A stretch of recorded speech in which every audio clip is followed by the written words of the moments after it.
Again, in this circuit you have to find the equivalent capacitance across AB. तो देखिए, अब मैं आपको ये कहूँगा कि जितना लाइन मन करे उतना लाइन खींच दीजिए और जिसको जिससे कनेक्ट करना है उससे कनेक्ट करके और आप इस तरह का सर्किट बना करके सोल्व कर सकते हैं. Plate area is a, distance between plate is D. Again now this is the last problem इस टाइप का, और हम समझते हैं कि आप एक्सपर्ट हो चुके हैं, इसमें ज़्यादा कुछ नहीं करना है, राइट. तो अब ये देखिए, सबसे पहला फर्स्ट स्टेप इज नंबरिंग. तो नंबरिंग कीजिए. Now this is plate number 1, 2, 3, 4, 5, 6, 7, 8 plate है. तो 8 प्लेट मिलके कितने कैपेसिटर बनाएंगे? Obviously 7 capacitor. अब देखिए, यहाँ से हमको शुरू करना है A से. Now this point is A और यहाँ से हमने शुरू किया. A is connected to plate number 3. A3 से 3 और 2 मिल करके एक कैपेसिटर बना रहे हैं. देखिए, 3 और 2 मिल करके एक कैपेसिटर बनाए. 2 और 1 मिल करके एक कैपेसिटर बना रहे हैं. 2 और 1 मिल करके एक कैपेसिटर बना रहे हैं. 1 इज कनेक्टेड टू 5. नाउ देखिए, this 1 is connected to plate number 5. देखिए, 1 यहाँ से 5 से कनेक्टेड है. 5 और 6 मिल करके एक कैपेसिटर बनाए, ये हो गया. 6 और 7 मिल करके दूसरा कैपेसिटर बनाए. 6 और 7 मिल करके दूसरा कैपेसिटर बनाए, यहाँ हो गया. और 7 और 8 मिल करके, this is 7 and this is 8, ये मिल करके ये बनाए लास्ट कैपेसिटर और ये हो गया B, राइट. अब आपको देखना है कि कितने कैपेसिटर छूटे हैं, कितने फॉर्म हुए. 1, 2, 3, 4, 5 बनने कितने हैं? 8 प्लेट है, 7 कैपेसिटर बनना है. 2 कैपेसिटर मिसिंग है. तो देखिए, 3 और 4 के बीच में, यहाँ से देखिए 3 और 4 के बीच में. Now this is plate number 3 and this is plate number 4. 3 और 4 के बीच में एक कैपेसिटर है. 3 और 4 के बीच में ये एक कैपेसिटर है. Now 4 is connected to 7. देखिए, this plate number 4 is connected to 7.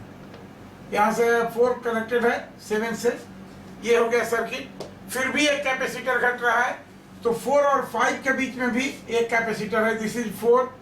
तो ये देखिए, दिस इज प्लेट नंबर 4 और ये है प्लेट नंबर 5 से कनेक्टेड है.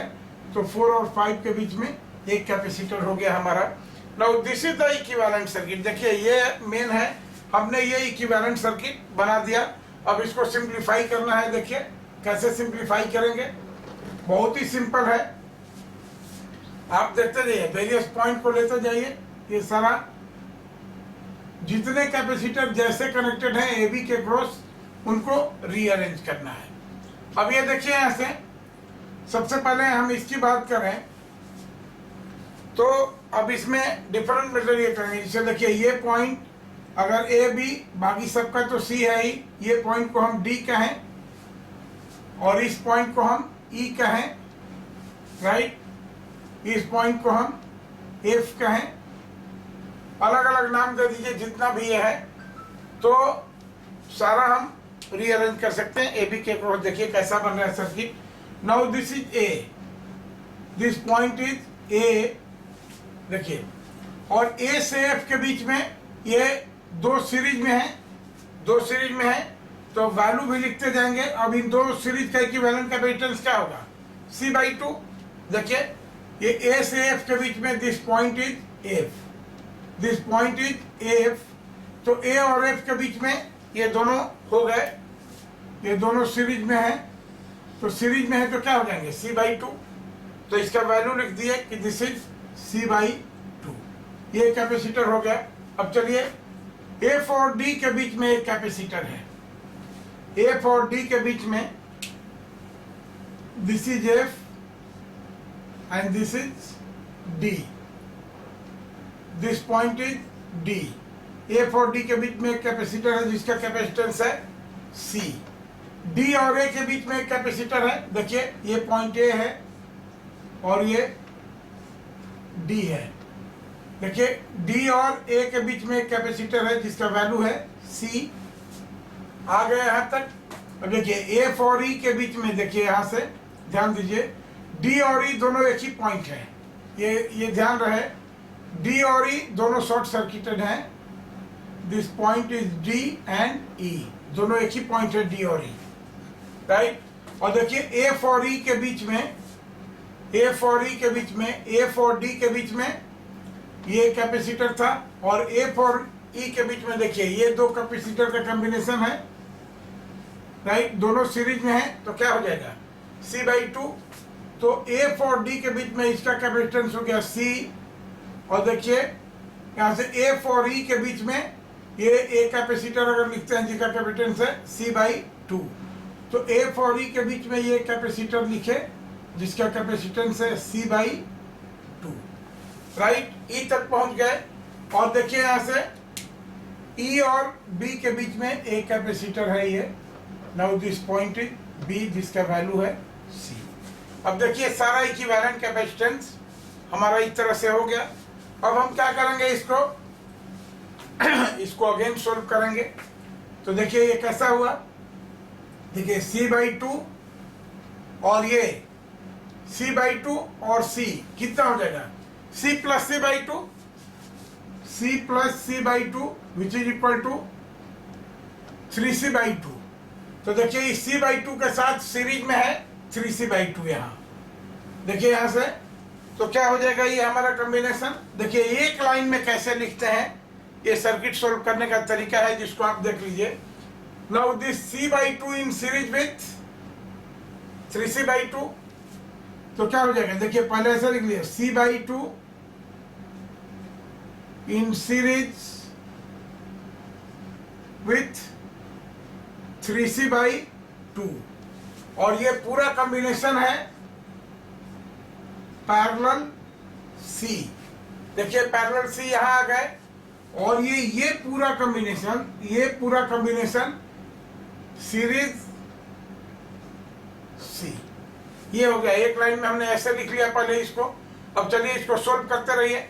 सबसे पहले इसको सोल्व कर रहे हैं C/2 in series with 3C, तो क्या हो जाएगा, देखिए सीरीज में इसे product by sum C/2 into 3C/2 product, और सम कितना हो जाएगा इसका, देखिए C प्लस 3 4C/2, राइट। तो ये हो गया हमारा 4C/2 यहाँ से यहाँ तक।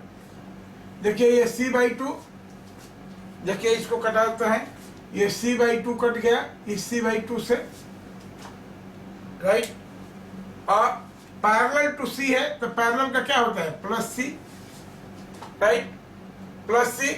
और ये इन सीरीज भी 2 है, तो पहले इसको सोल्व करने हम लोग ये करें, this is series C, right. अब इसका वैल्यू कैलकुलेट करने हम लोग कितना आ रहा है, इसका वैल्यू ये देखिए कितना हो जाएगा, देखिए 3/2C और नीचे में 4 है, तो ये कितना हुआ 3/8C प्लस C।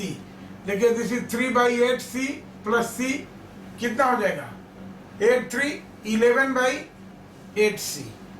तो ये देखिए एक बार फिर से देखिए, दिस इज 3C/2 और बाई 4 है, यानी 3C/8, तो 3C/8 प्लस C, तो 8C प्लस 3C 11/8C।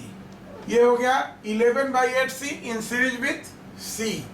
तो देयरफॉर C इक्विवेलेंट क्या हो जाएगा 11/8C into C divided by 11/8C plus C, तो कितना 11/8C प्लस C, तो 8C कितना हो जाएगा 8C प्लस 11C कितना हो जाएगा, दिस इज 19/19C/8, राइट। देखिए नीचे में सम करेंगे तो 8C प्लस 11C 19C/8। अब देखिए अब इसको सिंप्लीफाई कर देते हैं, देखिए इस C से C कट गया, ये 8 से 8 कट गया, तो क्या बचा यहाँ पर, ऊपर में 11C और नीचे में 19, तो this will be equal to 11/19C, and this will be the answer. Okay.